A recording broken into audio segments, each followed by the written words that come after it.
That turned out not to be the case, and yes, he's been criticised for not acting sooner. Vicky, thank you very much. We'll talk to you after Mr Johnson has spoken.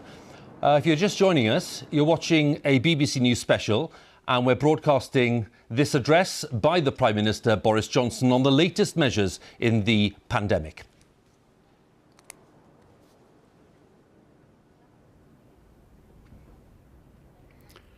Since the pandemic began last year, the whole United Kingdom has been engaged in a great national effort to fight COVID. And there's no doubt that in fighting the old variant of the virus, our collective efforts were working and would have continued to work. But we now have a new variant of the virus, and it's been both frustrating and alarming to see the speed with which the new variant is spreading. Our scientists have confirmed this new variant is between 50 and 70% more transmissible. That means you're much, much more likely to catch the virus and to pass it on. As I speak to you tonight, our hospitals are under more pressure from COVID than at any time since the start of the pandemic. In England alone, the number of COVID patients in hospitals has increased by nearly a third in the last week to almost 27,000. And that number is 40% higher than the first peak in April. On the 29th of December, more than 80,000 people tested positive for COVID across the UK, a new record. The number of deaths is up by 20% over the last week and will sadly rise further. And my thoughts are with all those who've lost loved ones. With most of the country already under extreme measures, it's clear that we need to do more together to bring this new variant under control while our vaccines are rolled out.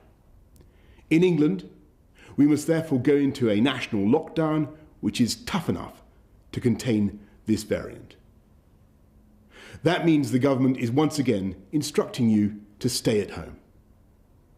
You may only leave home for limited reasons permitted in law, such as to shop for essentials, to work if you absolutely cannot work from home, to exercise, to seek medical assistance, such as getting a COVID test, or to escape domestic abuse. The full details of what you can and can't do will be available at gov.uk/coronavirus. If you're clinically extremely vulnerable, we're advising you to begin shielding again, and you will shortly receive a letter about what this means for you.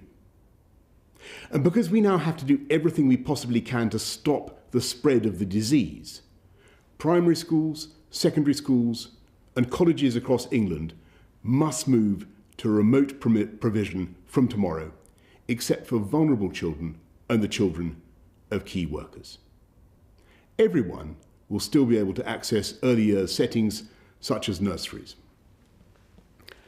We recognise that this will mean it's not possible or fair for all exams to go ahead this summer as normal.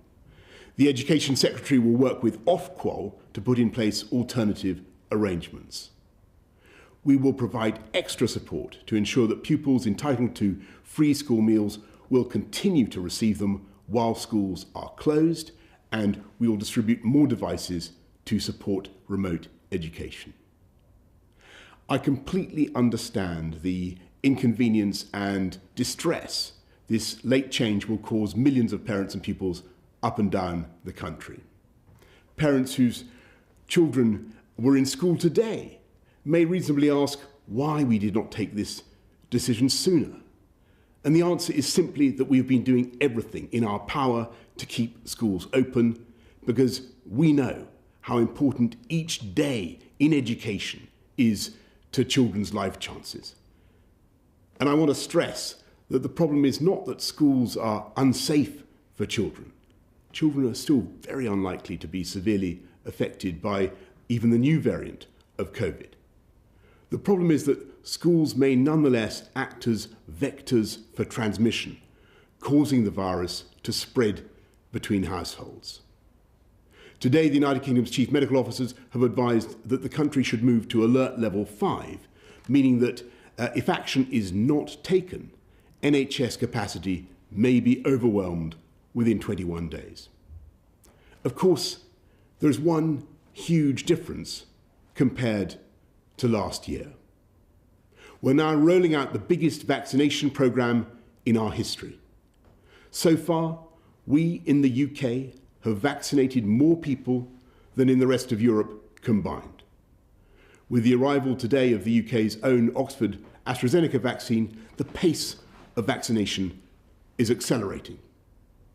I can share with you tonight the NHS's realistic expectations for the vaccination programme in the coming weeks. By the middle of February, if things go well and with a fair wind in our sails, we expect to have offered the first vaccine dose to everyone in the 4 top priority groups identified by the Joint Committee on Vaccination and Immunisation. That means vaccinating all residents in a care home for older adults and their carers, everyone over the age of 70, all frontline health and social care workers, and everyone who is clinically extremely vulnerable. If we succeed in vaccinating all those groups, we will have removed huge numbers of people from the path of the virus. And of course, that will eventually enable us to lift many of the restrictions we have endured for so long. I must emphasise that even if we achieve this goal, there remains a time lag of 2 to 3 weeks from getting a jab to receiving immunity, and there will be a further time lag before the pressure on the NHS is lifted. So we should remain cautious about the timetable ahead. But if our understanding of the virus doesn't change dramatically once again, if the rollout of the vaccine programme continues to be successful, if deaths start to fall as the vaccine takes effect, and critically, if everyone plays their part by following the rules, then I hope we can steadily move out of lockdown, reopening schools after the February half-term and starting cautiously to move regions down the tiers. I want to say to everyone right across the UK that I know how tough this is, and I know how frustrated you are, and I know that you've had more than enough of government guidance about defeating this virus. But now, more than ever, we must pull together. You should follow the new rules from now, and they will become law in the early hours of Wednesday morning. Parliament will meet largely remotely later that day. I know that the devolved administrations in Scotland, Wales and Northern Ireland share my conviction that this is a pivotal moment and they're taking similar steps. The weeks ahead will be the hardest yet, but I really do believe that we're entering the last phase of the struggle, because with every jab that goes into our arms, we are tilting the odds against COVID and in favour of the British people. And thanks to the miracle of science, not only is the end in sight, but we know exactly how we will get there. But for now, I'm afraid you must once again stay at home, protect the NHS, and save lives. Thank you all very much.